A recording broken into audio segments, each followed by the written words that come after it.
Good afternoon, Utah. I hope that you're having a terrific Tuesday so far. Today, we get a round of valley rain and mountain snow. Temperatures are also going to be running a little bit below average over the next few days, but by the end of the week into the upcoming weekend, we're going to start to see some warmer conditions and also some drier conditions as well. We'll get to that coming up in your 7-day forecast in a few minutes.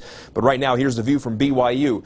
Valley rain down in Utah Valley, where again, we got those wet streets out there. If you're heading out for lunchtime or if you're already planning your evening commute, just make sure you're building in just that little extra time and make sure that you're extra careful as well. Meanwhile, up in Big Cottonwood Canyon, up at Solitude, the snow is falling, and we are also seeing snow in Little Cottonwood, and we showed you just a little while ago snowing up at Snow Basin as well. So the mountains, we're getting snow, and within the valleys, we're definitely getting rain, and we're getting a decent amount of wet weather across the state right now, kind of concentrated right along the I-15 corridor, and even a few isolated showers down south. There's still a chance that Cedar City and both St. George could find some wet weather as we go throughout the next few hours, but we'll time things out for you here on the FutureCast beginning at 1 o'clock this afternoon. And really the best chance of wet weather is going to be from now through around 7, 8 o'clock, and then as we start to move into the evening, going to become a little bit more isolated in nature, but still keeping a good chance as we move into the overnight by tomorrow morning with a northwesterly flow. We could get a little bit of lake enhancement, and we also could still see a few terrain-driven showers,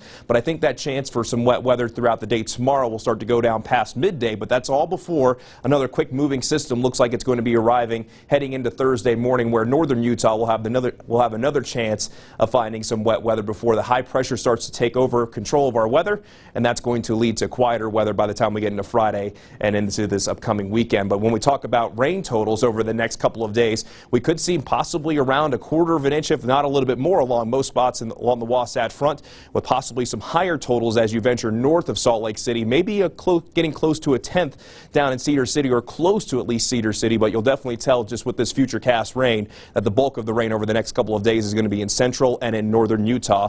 And when we talk about the snowfall forecast in the valleys, it's going to be exclusively rain, just because this system's a little bit warmer than it could be for this time of year. And the benches, a trace to an inch, and when we talk about snow totals on the benches, that's mainly going to be for the higher benches, and if we do get some accumulations, mostly going to be on those grassy surfaces. In mountain valleys, 1 to 2 inches, and in the mountains 3 to 6. But in places like the Cottonwoods, the western Uintas, would not be surprised if we're able to get around 1 foot of snow. But your hourly forecast for Salt Lake City as we go through the rest of the afternoon and into the evening, chilly with showers, with temperatures only going to be hanging out in the 40s. I actually adjusted the temperature down for Salt Lake City from the lower 50s to 49 because the rain arrived just a little bit earlier. Meanwhile, a high of 56 in Cedar City, 69 degrees in St. George. And speaking of St. George, we get that chance through the afternoon. Then we're looking at dry conditions for the rest of the week, with daytime highs hovering around 70 degrees, but it will still remain on the breezy side. Along the Wasatch Front, we get rain for today, AM isolated tomorrow, and then an isolated chance heading into Thursday as the temperature hangs around 50 degrees for a daytime high, but then as drier conditions with temperatures in the middle to upper 50s by the end of the week into the upcoming weekend.